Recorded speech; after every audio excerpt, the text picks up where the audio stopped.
has passed away, and behold, the new has come.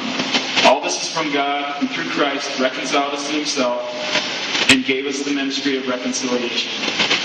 So, like with so many people, a guy like me has a terrible past, torn up knees, can't do anything, takes that step of faith, says, I want to try this.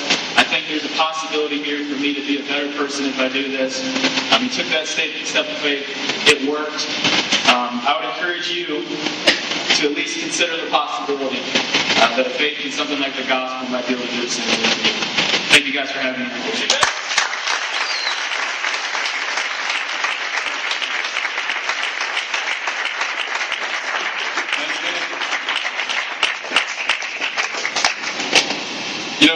Dan is with us in Cookville now, and we're so blessed to have him. We getting to know him a lot. Let's get to see him every day.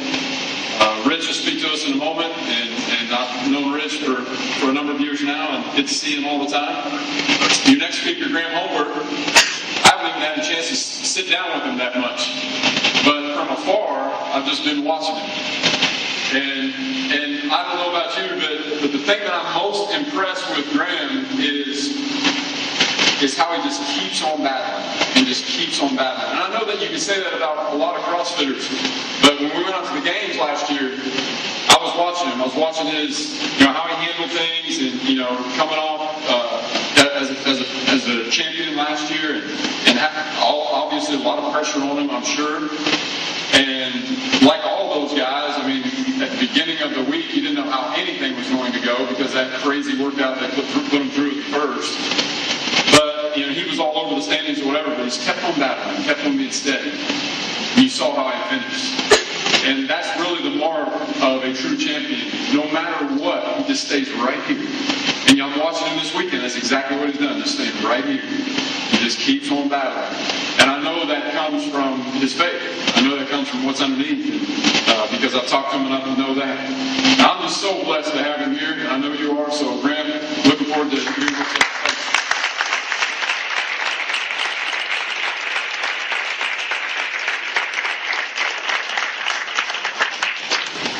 Thank you, Chip. Thank you, Thomas, as well. And thank you, everybody that's taken a few moments of their evening to come over and spend some time with us. This is a wonderful opportunity to actually get a chance to sometimes speak in front of a crowd and a group of audience that is so passionate about the same thing that we love going and doing every day, the community aspect. So we had Dan talk a little bit about functional and function of CrossFit, and you guys might see the theme going here with us. And I'm going to talk to you about intensity.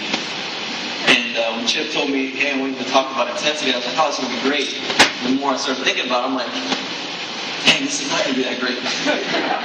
and it's great because I can relate it so much when I bring a new client in, or not necessarily I bring a new client walks through the door. I'm like, hey, you're gonna have fun here. You're gonna be doing just normal stuff you do every day anyways.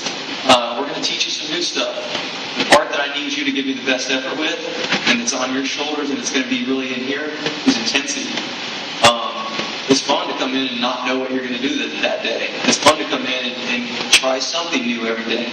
But where your results are gonna lie is how hard you push yourself. How hard, and how intense you are about that CrossFit workout that you're going to do today. So I kind of thought about that, with my own self. And what's kind of crazy is I wish I could go back to the very first time that I started doing CrossFit, and I didn't know what workouts were going to feel like, and I didn't know what I was going to get into. And I wish I could have that slight kind of ignorance with just keep going. I guess this is what it's supposed to feel like, but it was just kind of this blind, just attacking stuff. But it was this intensity and faith that you knew your body could handle it. Maybe. You knew eventually you could get through it, and then you're going to live. And it was going to be awesome at the end. And I kind of think about that a little bit with my faith.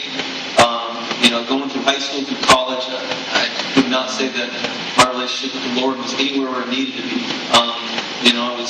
I've heard my minister or pastor say all the time, like I used to kind of look at God as like this cosmic vending machine, and I felt like I needed something, I'd pray to Him and hope I get a response. Or, I could check off the list, I got the church on Sunday, and I got my 60 minutes of church in, and I'm good.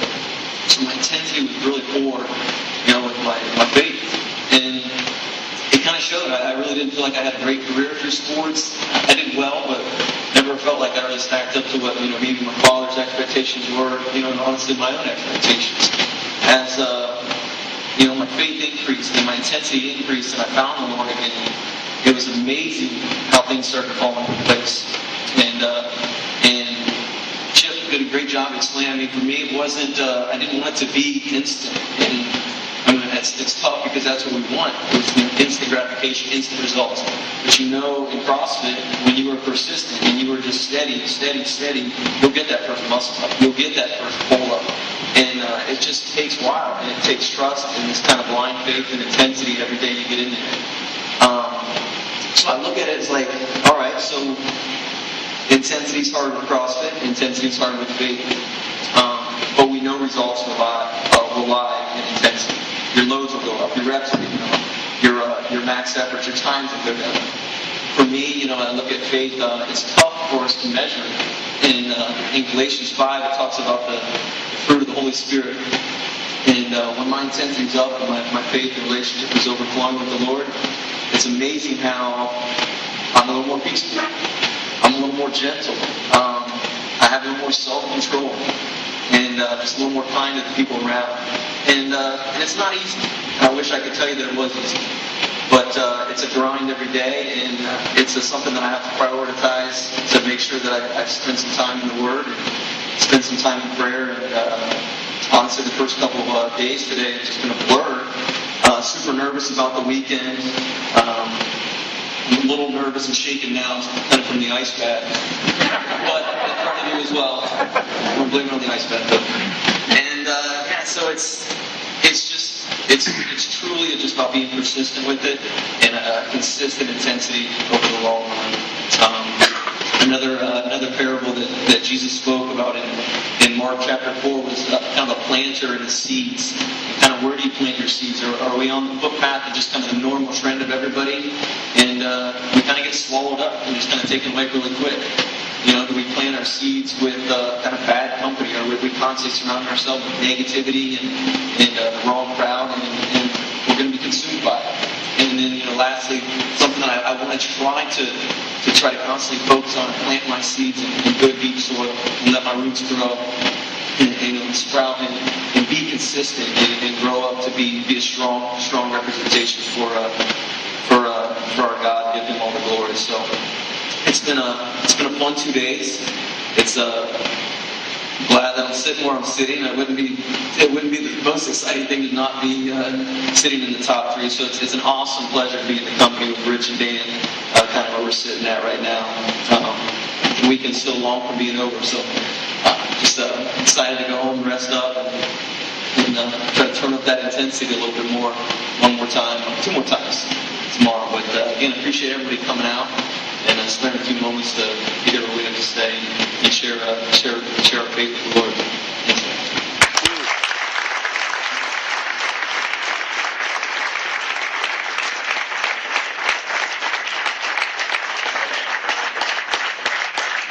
I got to think about something as they were talking. The CrossFit community is kind of the outcast now. Kind of the outcast of the exercise community. A lot of your friends look at you and think, what are you doing? Why are you laying on the ground? But you know what? It's taken faith for you to step out and say, I'm going to go do that. It took my wife, who was a college athlete, it took over a year to convince her to go do it. And she did it now. She's doing it cool. Like, she loves it. And I kind of call the parallel to what the disciples were like. Because the disciples, they're kind of like CrossFit. They are. But hear me out. Everybody made fun of those dudes for a long time. Everybody made fun of those dudes for a long time. So you in essence, as CrossFitters, you're like those disciples. You're stepping out and you're saying, you know what? It's okay. You know what? It's okay to be different. It's okay to not go along with the crowd. It's okay to stand up for what you believe in. And that's how we're like those disciples. They stood up for what they believed in, and they changed the world. Did CrossFit change the world? Yeah, good. But I'm drawing it more to the faith side of, you know what? They changed the world with 12 dudes. Think about the impact you can have and all the advantages we have these days. They had to walk everywhere. You can send a message to Africa just like that. So the correlation is so key. The last guy that's going to talk to us now is Rich Farmer. I would assume everybody knows who Rich is. CrossFit Games champion last year. He himself has set 2 world records the last 2 days. And a little bit about how Rich came to CrossFit in general. Not only is he a strength coach at Tennessee Tech, but he teaches a class at Tech also. Well, Rich is in school there. I think at the time he was a fireman, working as a fireman, put himself in school. And he's in Chip's class. And they didn't know each other at the time. And he's sitting there, and Chip is teaching a strength and conditioning class, and he starts talking about CrossFit.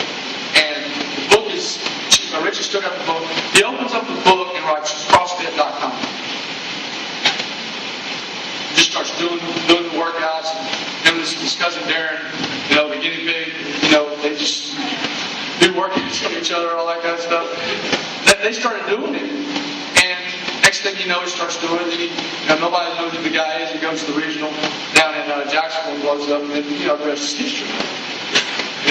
That's how he came to CrossFit. And I think that's cool that, that's how these two men have ended up working together, and it's created this CrossFit Faith community.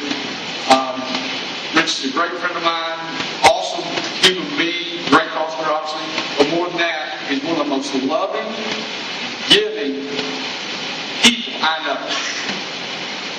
Unbelievable human being. Do anything in the world for me, do anything in the world for anybody. That's the kind of guy he is. And sometimes they didn't show that on TV and on the internet. One of the best human beings you will ever meet is Rich Farmer. Without any further ado, Rich Farmer.